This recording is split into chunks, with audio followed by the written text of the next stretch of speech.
Magandang hapon mga kabihero, mga katimlintek. So panibago na namang DIY tayo. Sa nung ating pong kabataan, kapag nasa umpukan, kapag nasa kwentuhan, ang laging napagkukwentuhan, ano ba yung magandang pabangong panlalaki, ano ba yung kulo na ginagamit na panlalaki. Pero dahil dumaan na po tayo sa kalagitnaan po ng katanghalian ng ating buhay, ang ating na pong mga nakakakwentuhan ay yung tungkol na po sa kung ano ba yung mabuti sa sakit ng katawan, mga kabihero. So siguro po hindi bago sa inyo yung aking ipakikita. Ayan, huwag na po nating ipakita yung brand. Hindi po tayo manginginom at hindi rin po natin ito iinumin, mga kabihero. So nandito po, hindi po ito kamote. Iyan po ay buto ng avocado. So marami po nagsasabi na yun daw pong buto ng avocado, kapag atin pong ibinabad sa isang uri ng alak na ang ratio po ng kanyang alcohol content is 70% and above, ay mabuti daw pong ibabad yung hiniwa-hiwa na buto ng avocado, at pagkalipas daw po ng 24 oras, kapag kayo daw po ay may masasakit sa kasukasuan, ay doon po kayo kukuha ng alcohol na pinagbabada ng buto ng avocado, at mabuti daw pong ipanghaplas. So susubukan po natin. Before po natin madiscover ito na mapanood, mayroon na po ako isang sinubukan ito. Kaso hindi po siya sa alcohol nakababad. Ibinabad po natin siya sa isang uri ng langis na pangmasahe, at nilagyan din po natin ng kaunting menthol. And so far, sa akin okay naman po yung resulta. So ito mas matipid. Subukan po natin. Tapon lang po tayo ng tapon ng buto ng avocado. Okay, umpisahan na po natin. Okay, babalatan po muna natin. Ilang araw na po ito sa rep. Nahugasan na po natin ito. Nung nakaraan po, hinanap ko po sa social media, sa Facebook, kung ano-ano ba yung benepisyong nakukuha sa avocado.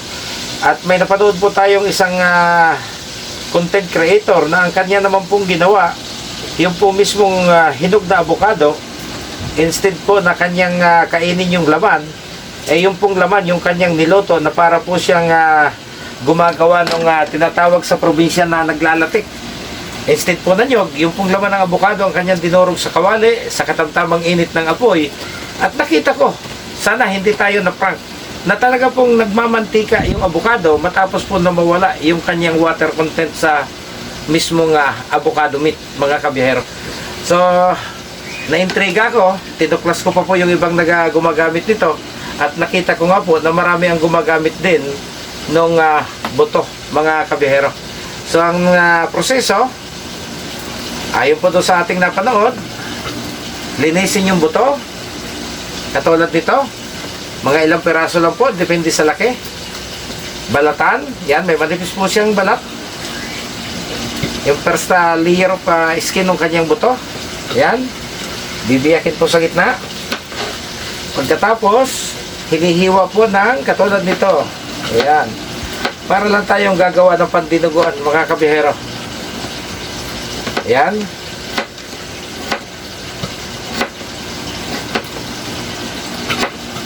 Hindi naman daw po kailangan yung masyadong marami.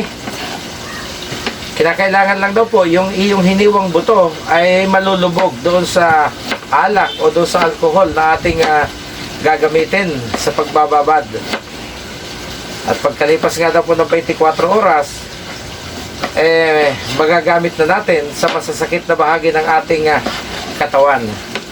Ngayon, for the sake of my content, dahil ang sabi po dito ay 24 oras bago umipit to, ay panoorin nyo po ako. 24 oras tayo rito. Sayang yung watch hour natin. Ubusin natin yung 24 oras, mga kabiyero. Ayan. Sino ba mga kasama ko sa Team Lintek na libo-tres na rin ang edad? Kung hindi nyo po alam kung paano ito gawin, sabay-sabay po nating subukan. Lalo na po yung katulad ko, nagmamaneho po ako maghapon, nasa traffic, nangangalay ang paa. Pagkatapos bababa, aabutin ng ulan, ay yun, doon po nagsisimula yung masasakit nating mga daliri sa paa. Lalo kung mayat maya po, gumagamit po tayo ng clutch, mga kabihero. Yan. Testing lang muna ito. Kung maganda ang resulta, magpapanibagong gawa po tayo ng video, mga kabiyero. Yan. Palit-litin natin para madaling lumabas yung kanyang sinasabing sangkap na nagpapagaling sa ating mga masasakit na kalamnan. Ayun. Okay. Malinis naman na po yan. Ang isusunod po natin, maghahanap po tayo ng jar or maliit na garapon na atin pong paglalagyan. Okay. Naghanda na po tayo ng isang maliit na garapon, mga kabiyahero. Ilalagay na po natin yung mga buto ng abukadong ating hiniwa-hiwa. Ayan.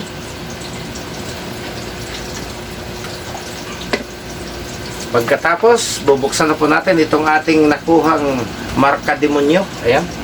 Sabi nila, marka demonyo daw po ito. Nag-aasal demonyo, nakakatikim nito.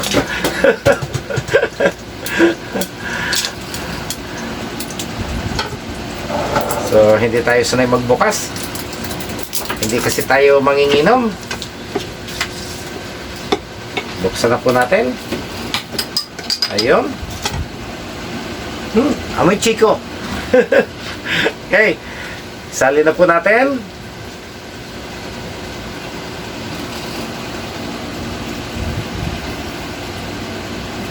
So, pilihan natin taasan. Pag tinirahan po kasi natin, baka po ako'y matoksong tikman. Ayan.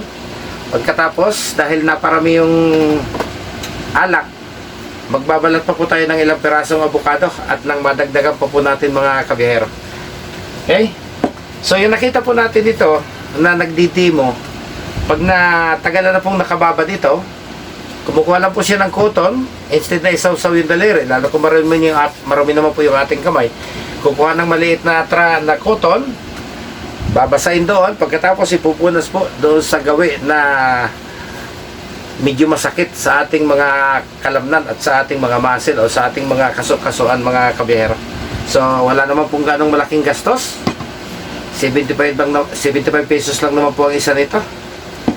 So, hindi na rin namang masamang sumugal na subukan natin kung totoong nakagagaling dahil napakamamahal po ng mga pang pain reliever na ating nabibili po sa ating mga butika. So, yan. Magbabalat pa po tayo ng isa para madagdagan po dahil sayang po yung alcohol.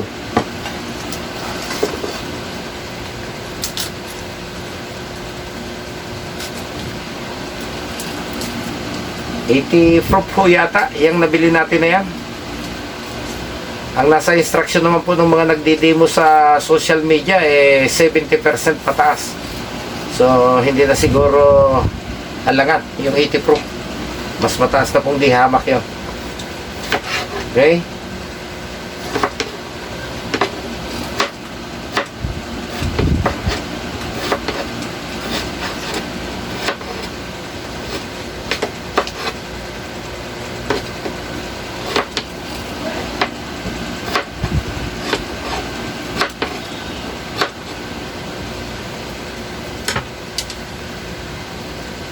Dagan po natin.